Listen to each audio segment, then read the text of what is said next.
How's it going, fam? Welcome back to Erica's EDC, and today we are going to talk about traditional knives again.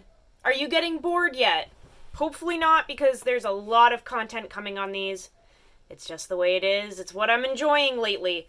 But today we are going to talk about different steels offered in traditional knives and what I have noticed so far in testing them, because I have numerous different varieties and flavors, if you will, of 1095. I've also been testing the TruSharp stainless from Case, and of course the old school tried and true CV, also from Case, chrome vanadium. So today I wanted to talk about some of the differences between them, which one I prefer out of the lineup, and how the stropping and sharpening experiences have been going, because I've been working with these a lot the past couple weeks, so I have a lot of information to share with you guys. Two things. Number one, Romy's really distracting me because she's screaming because Nicole just took Indy on a walk, so you may or may not hear her in the background, like, screaming a lot. I'm sorry. I thought I had another disclaimer. Maybe I don't. Maybe that's just the one. Okay, so let's talk about the TruSharp stainless steel first from Case. So basically, Case offers three different steels. They do the TruSharp stainless with, it's really just like a 420, I would say. They do the chrome vanadium, and now they do the 1095 high carbon. So as far as I know, they're moving away from the chrome vanadium, and I think they're just going to start using the 1095 high carbon. They also use S35VN in some of their like premium knives, but a lot of us don't have those because they're just super expensive. It's like $118 for a sod buster in S35VN blade steel with uneven grinds, terrible quality control, and yeah, nobody's really on that train yet because they need to work out some kinks from what I've heard. But the TruSharp, what have I learned about this so far? Well, I've learned that it's really not too bad. So you hear a lot of rumors through the community about the TruSharp steel, that it doesn't really hold an edge very well, it's not good, that it's mediocre. And I am not finding that to be the case. I can see how, if you are used to traditional, or non-traditional, I guess, modern steels, if you are used to using S45VN, Maximate, MagnaCut, stuff like that, then yes, you're going to be underimpressed with the edge retention on this, of course. But if you have a mindset of what this is used for, the audience that this is geared toward, maybe you won't be as unimpressed, because I am finding that the edge retention is decent. It is actually very decent. So it takes a very toothy edge. It keeps it for a very reasonable amount of time, in my opinion, for what you're supposed to use it for, and it is beyond easy to service. It is very serviceable. It's really not bad, guys. Nicole has been using a sod buster in construction for like a month now, and hers still has an edge, and she said that she was using it a lot. So I'm not quite sure what the hate on TruSharp is. I think a lot of it is almost like what happened with Emerson, right? Like there was poor quality control and stuff for quite some time, and now they're doing like 10 times better than they were, but those rumors still exist and circulate around the community, and people think they're still true when they're just kind of not. So I don't know if that's what happened with this whole like TruSharp thing, because I'm finding that this is actually very good for everyday tasks, and I am highly impressed with it so far, and I'm really not having any issues with it. However, if we kind of move up the line here of my favorite offerings in traditional models, next we do have the CV, which I do think is a step above the TruSharp. Partially because, aesthetically speaking, I think that patina is awesome. I love a good patiner. Not patiner if you don't say it 3 times. So we have to say it a few times in this video so it's real life. But the chrome vanadium from Case takes a really nice patina.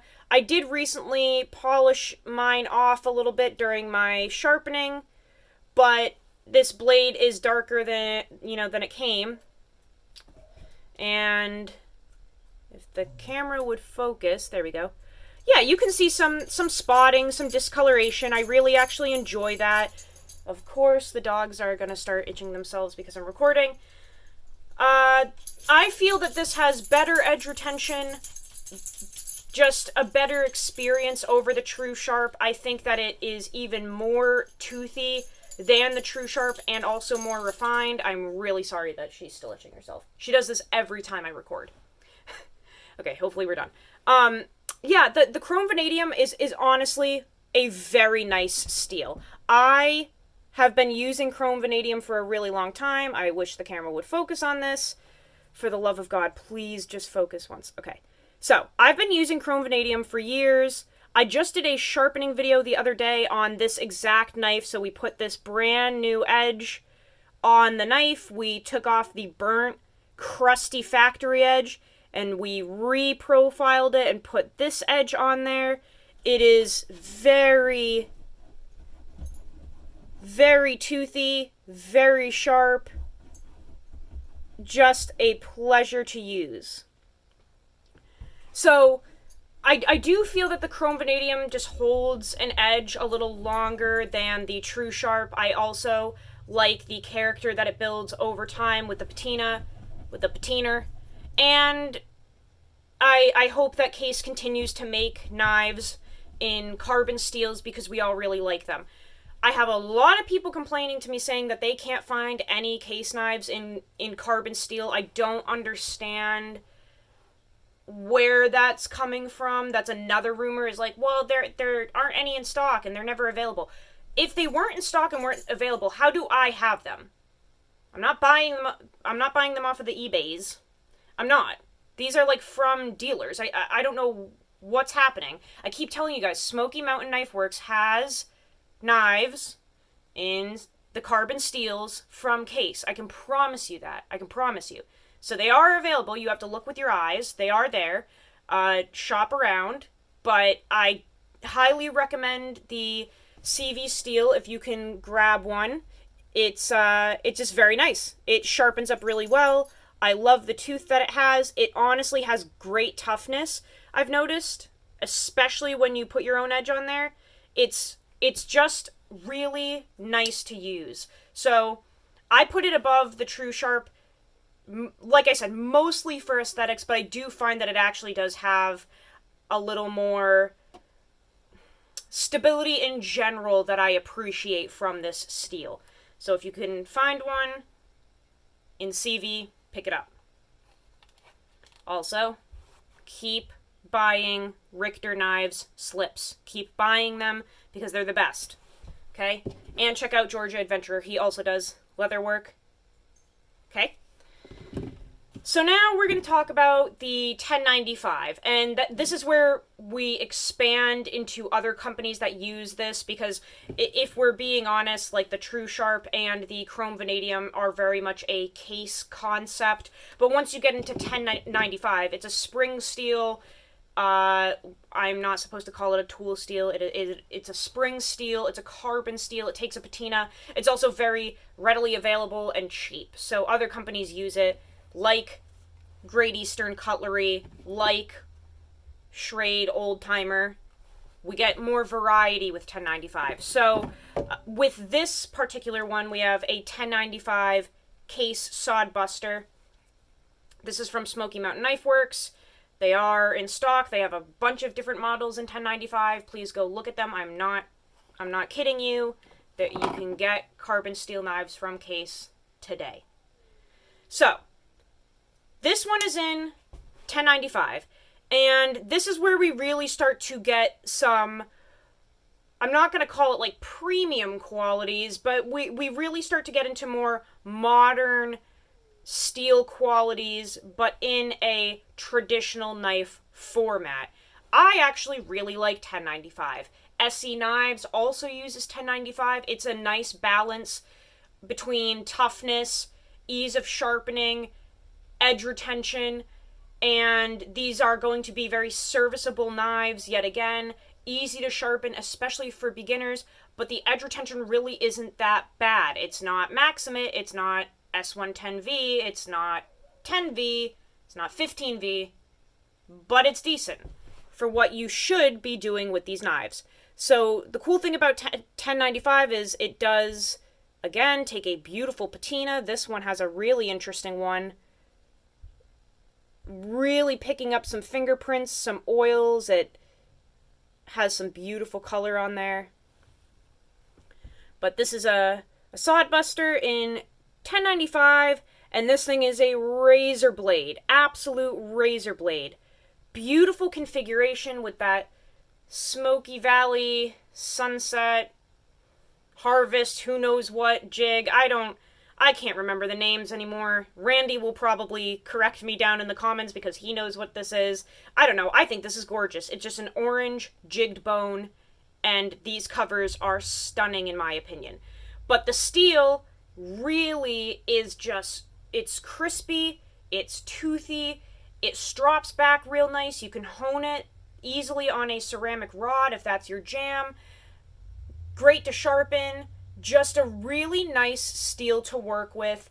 If you're looking for a traditional knife with more modern day characteristics, this is great. It's great stuff. And I'm not noticing a huge difference between the 1095 from Case if we are comparing it to the 1095 from GEC or the 1095 from Oldtimer. So this brew in here that I've been thoroughly testing is also in 1095. We had a little bit of mild confusion about that at first, but now we know, and this one is taking just a gorgeous patina. Really nice colors on there. This one seems to be coming up a little darker. It's kind of smoky. I think it's because this had such a high polish, but this knife is a razor blade. It came extremely sharp. Very easy to sharpen. It stropped up really, really well.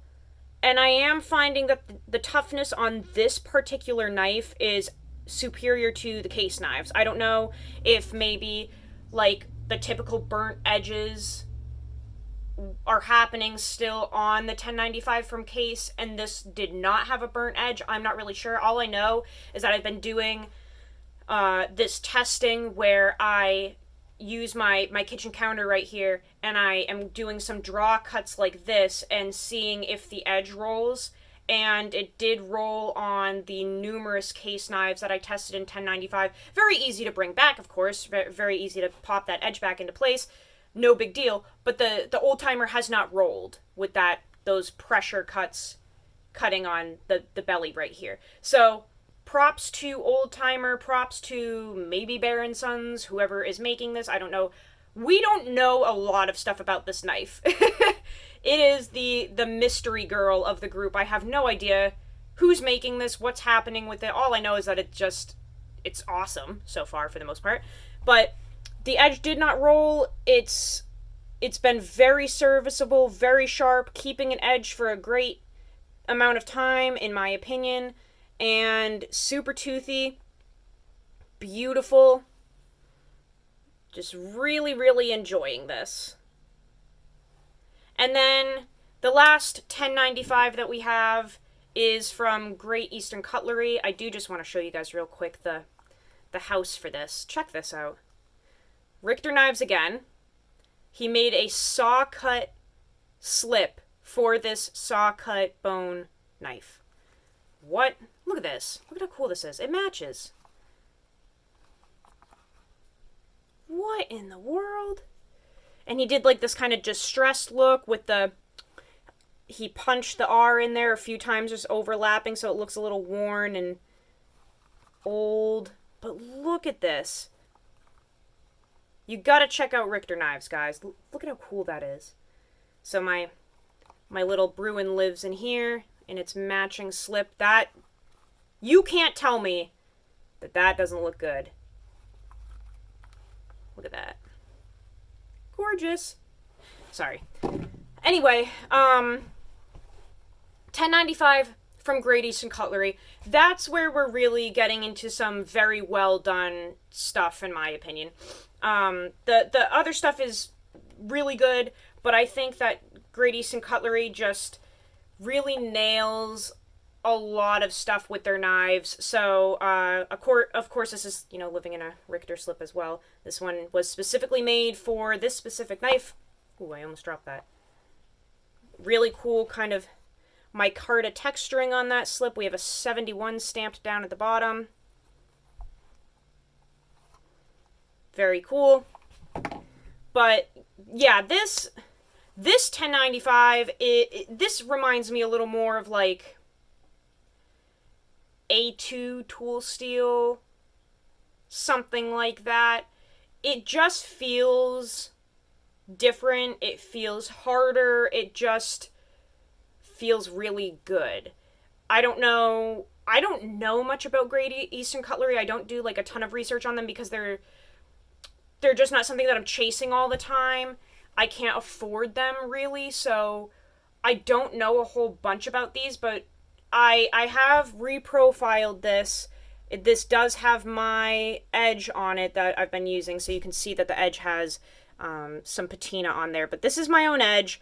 I put this on, I reprofiled it because the edge that it came with was trash, and ever since I removed that factory edge from this has just been cutting forever. I don't even remember the last time that I touched this up. It's very well done. It seems very stable, takes a crazy toothy edge, but it's way more refined. Like, you know how Crewware takes a toothy edge, but in comparison to some other steels, it's just like a refined toothy edge. It's more stable, it's more compact. That's what this feels like. So, although it is 1095, it's really stable, and the edge retention and longevity is just awesome on this knife. It's a knife that just kind of keeps cutting at this point, and it does not need any continuous maintenance. It's very, very easy to just keep using and using and using. So maybe Great Eastern Cutlery does a different heat treat. Maybe they have a different protocol. I'm not exactly sure. But out of all of the 1095s that we have been talking about, this one is the best, I guess I would say. The other two are awesome, but man, Great Eastern Cutlery really does a good job with just their knives overall, between the heat treat on the steel, the fit and finish, the walk and talk. I mean, this is just... That's snappy, guys. These are just incredibly well made. Listen to this. Whew! That's snappy. So, they just do a phenomenal job. I wish that more people could get their hands on them like the old days, because they're just incredible. I mean, if we look at the fit and finish on this, it's just out of this world, guys. Oh, this knife is just stunning. I really wish more people could experience this level of craftsmanship. I love this knife. So, all in all, in my opinion, I think that traditional style knives are coming back into the equation. I think that, and I called this too, I called this on a previous video, the market for the EDC community got oversaturated with titanium, ball bearing, overseas made flippers, and I think people finally got a little bored, because across the board, all of the designs started looking very similar. It was just all the same. You know what I'm saying?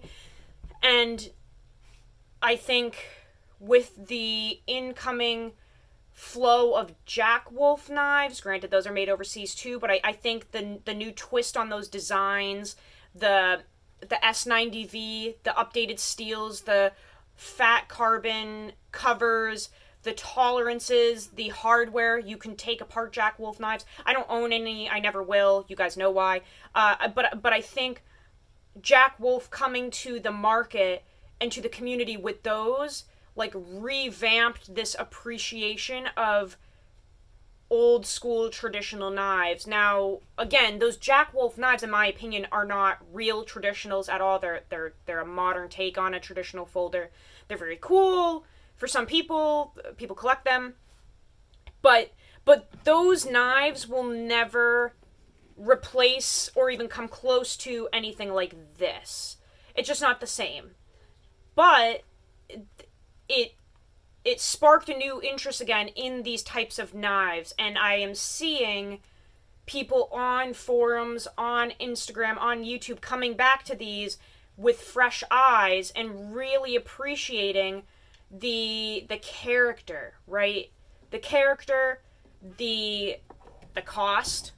You know what I'm saying? A lot of these knives coming through, these titanium flipper fidgety things, are $200, $300, $400. You're looking at $60 for something like this, maybe 75 shipped for an exclusive, but you're under $90, you're under $80 for a very capable knife, a full-size blade that actually has a personality and character, right? The saturation of titanium flippers do not have character. They just don't. This has character that's going to continue growing and building, and I think people are literally, like I said, looking at these with fresh eyes, being like, hey, that was never an interest of mine before, and now for some reason it is, and I don't know why, but it is. And that's it, is they have personality. You can bond with this, especially because you are painting this canvas.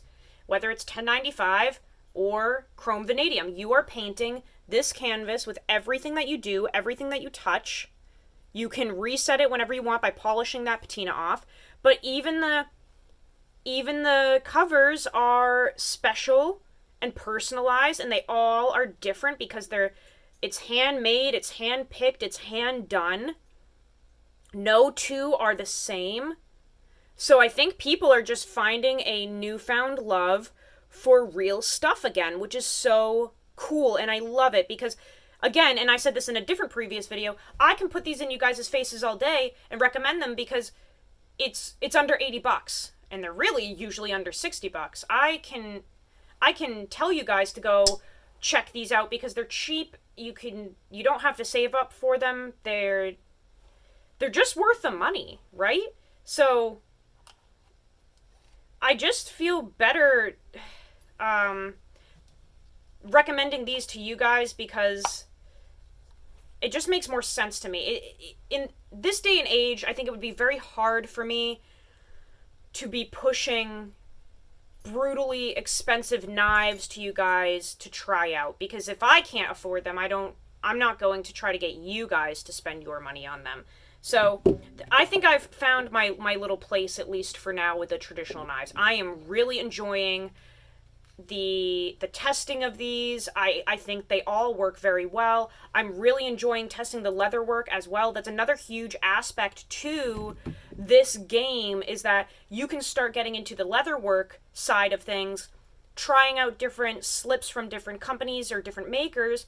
And again, this is something that is going to become personalized as you carry it and use it. It'll pick up a patina, and this is a real life thing. You know, this is a real life material. It's not titanium, it's not pretend. This is something real with character and personality. And it's a fun game to be in right now. I'm serious. I am obsessed with these Richter slips. I've just never seen anything like them. I seriously haven't. You tell me you find something that looks like these. With this character, with this design, you're not going to find it. Like, look at these. They're just perfect. There's just nothing like them. So that's why I love traditional knives. That's why I am just invested in this part of the community right now. It just makes sense to me. I think that more people are going to continue jumping on this train. I think we're just getting started. I really think that people are going to start getting into these again and really take off with it because it just makes sense. It just makes sense. Look at this. Isn't this cool?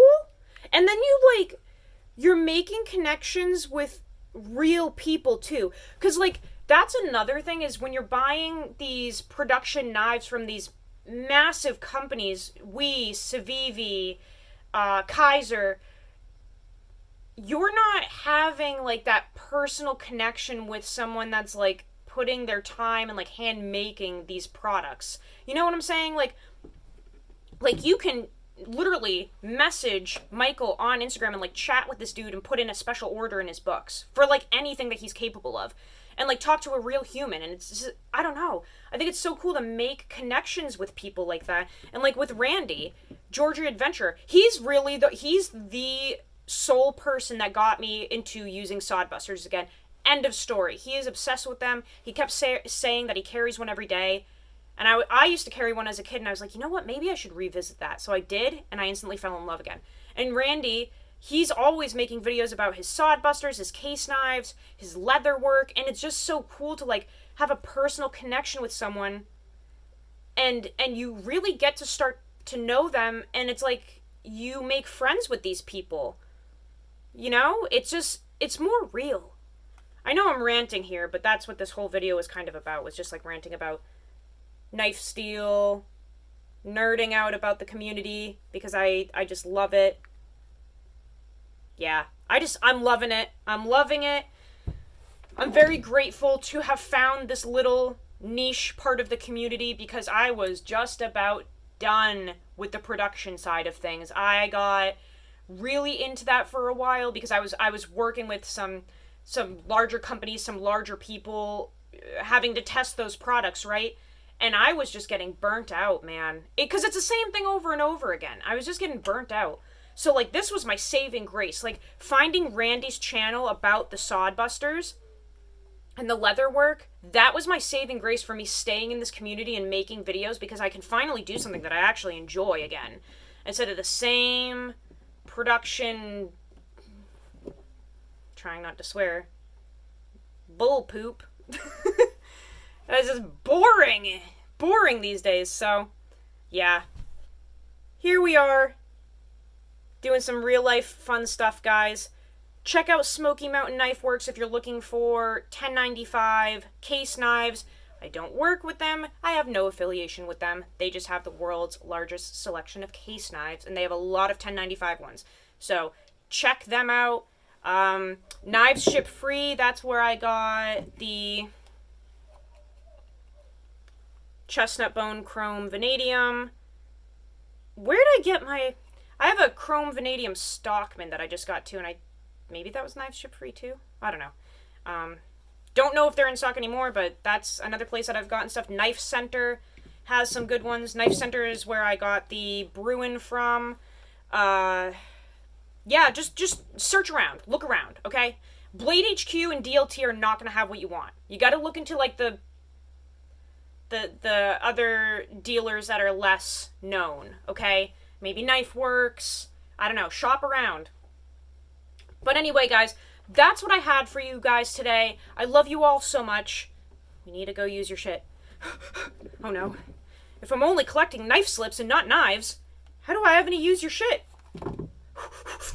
Okay. There we go. There's a use your shit. Instant relief. Guys, go use your shit. Learn how to sharpen your knives. Try out some carbon steels or some tool steels or some whatever you want. And I will see you guys on the next video. I love you all so much. Thanks for watching. See you soon.